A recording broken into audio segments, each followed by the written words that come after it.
কোন দিশে একাংশ শিক্ষাৰ্থী কিয় সংবাদ মেল দিব লগা হল বিশ্ববিদ্যালয় কৰ্তৃপক্ষই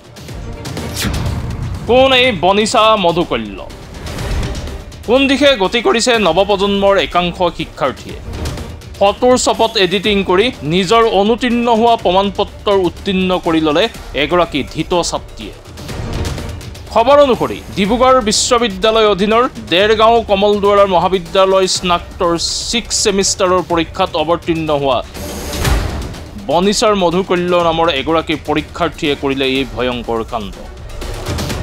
পৰীক্ষাৰ্থীগৰাকীয়ে 2023 বৰ্ষৰ বিশ্ববিদ্যালয়ৰ দ্বাৰা অনুষ্ঠিত স্নাতকৰ 3য় সেমিষ্টাৰ পৰীক্ষাত বেকলগ বিষয়ত অৱতীৰ্ণ হোৱাৰ লগতে চলিত বৰ্ষৰ বিশ্ববিদ্যালয়ে অনুষ্ঠিত কৰা স্নাতকৰ 2য় সেমিষ্টাৰ পৰীক্ষাৰ বেকলগ বিষয়ত অৱতীৰ্ণ হৈ 2টাৰ সেমিষ্টাৰ পৰীক্ষাৰ গোটেইকেইটাৰ বিষয়ত উত্তীৰ্ণ হৈছিল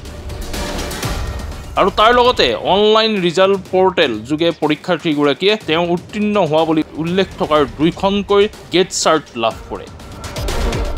কিন্তু বিশ্ববিদ্যালয়ে প্ৰকাশ কৰি মহাবিদ্যালয় সমূহলৈ পঠিওৱা ফলাফল তালিকা আৰু গ্ৰেড চাৰ্ট অনুসৰি পৰীক্ষাৰ্থীগৰাকীয়ে উক্ত 2টাৰ সেমিষ্টাৰ পৰীক্ষাতে এটাকৈ বিষয়ত অনুতীৰ্ণ হৈ ৰয়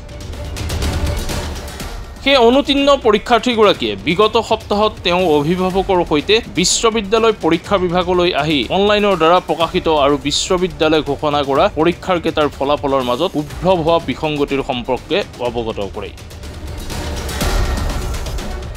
কিন্তু বিশ্ববিদ্যালয়ে নিজস্ব ৰেকৰ্ড পৰীক্ষা কৰাত এই কথা পোহৰলৈ আহে যে পৰীক্ষাৰ্থীগৰাকীয়ে অনলাইন পোৰ্টেল যোগে লাভ কৰা বুলি দাখিল কৰা উক্ত 2খন গ্ৰেড চাৰ্টৰ প্ৰকৃততে ভুৱা অৰ্থাৎ 2023 বৰ্ষত তেওঁ অৱতীৰ্ণ হোৱা স্নাতকৰ 3য় সেমিষ্টাৰ পৰীক্ষাৰ অৰ্থাৎ FF গেট পাই যদিও তেওঁ দাখিল কৰা গেট চাৰ্ট অনুসৰি উক্ত গেটটো বি ৰূপে প্ৰকাশ পাইছে যিটো এক উদ্দেশ্য প্ৰণোদিতভাৱে কৰা অসৎ কাৰ্য বুলি প্ৰতিপন্ন হৈছে উক্ত পৰীক্ষাৰ ফলাফল যোৱা 15 ফেব্ৰুৱাৰী 2024 তাৰিখে ঘোষণা কৰা হৈছিল ঠিক তেনেদৰে চলিতৰ 2024 বৰ্ষৰ তেওঁ অৱতীৰ্ণ হোৱা স্নাতকৰ 2য় সেমিষ্টাৰত তেওঁ অনুতীৰ্ণ হয় FF গেট পাই যদিও তেওঁ দাখিল কৰা গ্ৰেড চাৰ্ট অনুসৰি উক্ত গেটটোৰ পি ৰূপে অৰ্থাৎ উত্তীৰ্ণ হোৱা বুলি প্ৰকাশ পাইছে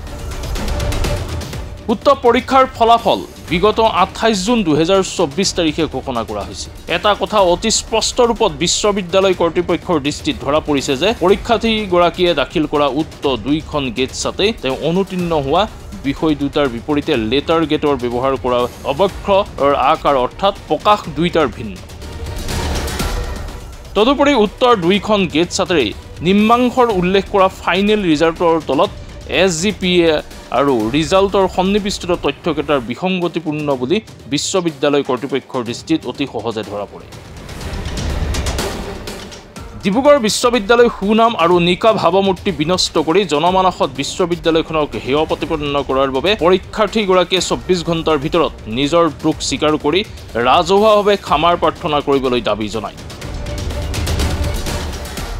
তেওঁলোকৰ দ্বাৰা কৃত এই অসৎ কৰ্মৰ বিৰুদ্ধে যথাবিধি আইন ব্যৱস্থাৰ গ্ৰহণ কৰাৰ বাহিৰে বিশ্ববিদ্যালয়ৰ হাতত আন কোনো পন্থা নাথাকিব বুলি সংবাদ মেল আয়োজন কৰি ডিব্ৰুগড় বিশ্ববিদ্যালয় পঞ্জীয়ক ডক্টৰ পৰমানন্দ সোণোৱাল পৰীক্ষা নিয়ন্ত্ৰক ডক্টৰ প্ৰশান্ত কুমাৰ কাকতীয়ে এই কথা স্পষ্ট কৰি দিছে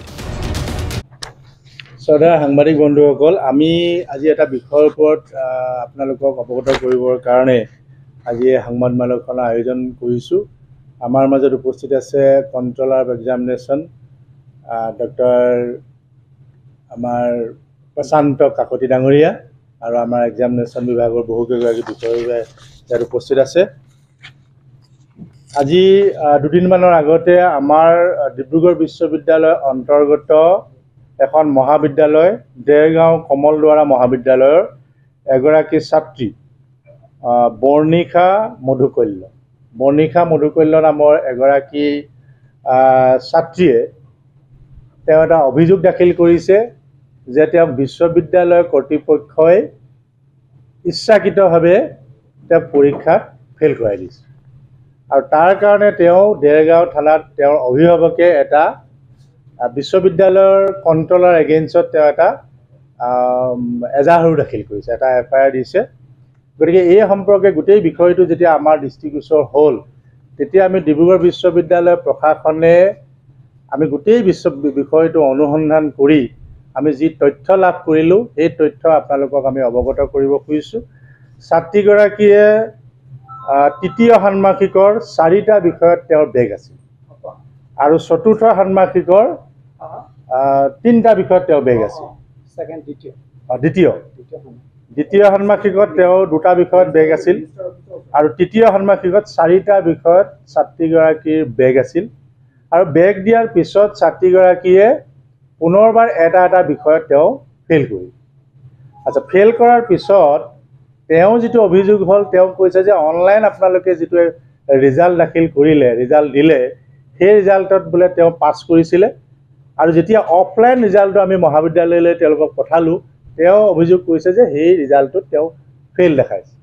তেওঁ সেই অভিযোগ লৈ পেলাই তেওঁৰ অভিভাৱক সৈতে আমাৰ বিশ্ববিদ্যালয়লৈ আহিল। বিশ্ববিদ্যালয়লৈ অহাৰ পাছত আমাৰ কণ্ট্ৰলাৰ অফ এক্সামিনেশ্যনৰ ব্ৰাঞ্চত তেওঁ অভিযোগ দাখিল কৰিলে। কৰাৰ পিছত আমাৰ বিষয়ববীয়াসকলে চোৱাৰ পিছত আমাৰ বিষয়াসকলে তেতিয়া দেখা গ'ল যে তেওঁ যিখন মাৰ্কশ্বিট ইয়াত মানে গ্ৰেড কাৰ্ড ইয়াত প্ৰডিউচ কৰিছে, সেই গ্ৰেড কাৰ্ডখন সম্পূৰ্ণৰূপে ভুৱা। ডিব্ৰুগড়ৰ পৰা জিতু দাসৰ সহযোগত news desk report my news any.